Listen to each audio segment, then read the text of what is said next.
New toy time! I got a height gauge. I can really see how tall I really am.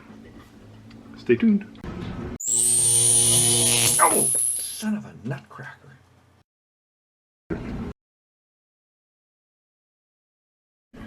Well, I've been wanting to get a gauge block and a height gauge for a very long time, but I've wanted to get quite a big block, a 12 by 12 by 3, or a 12 by 18 by 3, and I also wanted to get a digital height gauge, a 12-inch digital height gauge.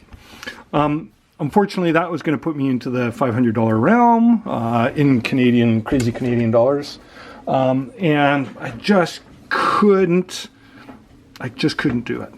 So I figured out, what do I really need? And so I settled on this 12 by 9 by 1.5 gauge or surface plate, and a 6-inch dial gauge. So this is only 6 inches high, not 12 inches high, and we'll just see what happens, right? I mean, I think I need a height gauge maybe 10 times a year kind of thing, and I'm pretty sure a 6-inch will work fine for me. Anyways, I just wanted to review how the dial height gauge works. By the way, why I wanted to go digital was just to reduce error. I seem to make a lot of mistakes with calculations and transposing and stuff like that. So vernier height gauge, forget about it. I just make too many mistakes, and I don't want to do that. A digital one is great because I don't have to then convert to millimeters or inches. That's really a very nice feature. So this is a compromise in between. I've got a direct read.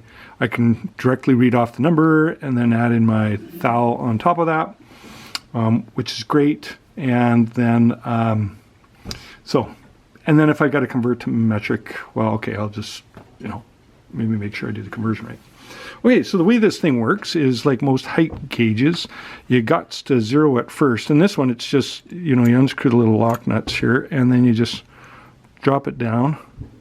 I got a gauge block here.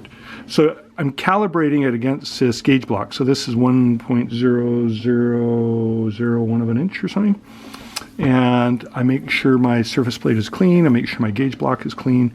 And then you can see, as I slide this under, I can feel it just gets tapped just a little tiny bit. And so what I can do is you lock this upper guy here, and then I can adjust my fine adjustment very nicely by, I can even go half a thou there. And as I slide it along, I don't feel it touching. But as I get her down to right on the 0, I can feel it. I can feel it just tick. So let me just get that up just a hair. So there we go. And then I can just set that as my 0.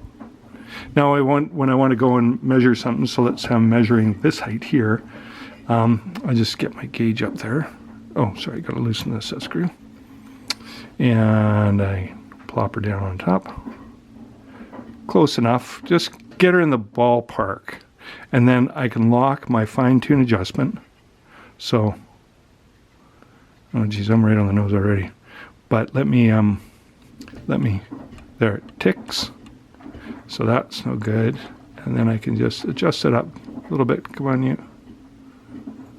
Oh, forgot to lock it. Oh, wrong way.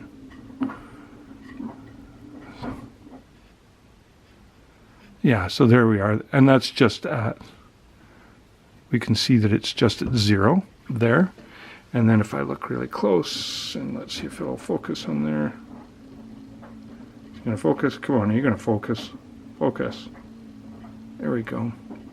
I can just look at my gauge there, and I'm literally on the 2 line. We have a hard time seeing that. I'm literally on the 2 line. Anyways, that's how the height gauge works, and I think that's going to really come in handy for me over the years.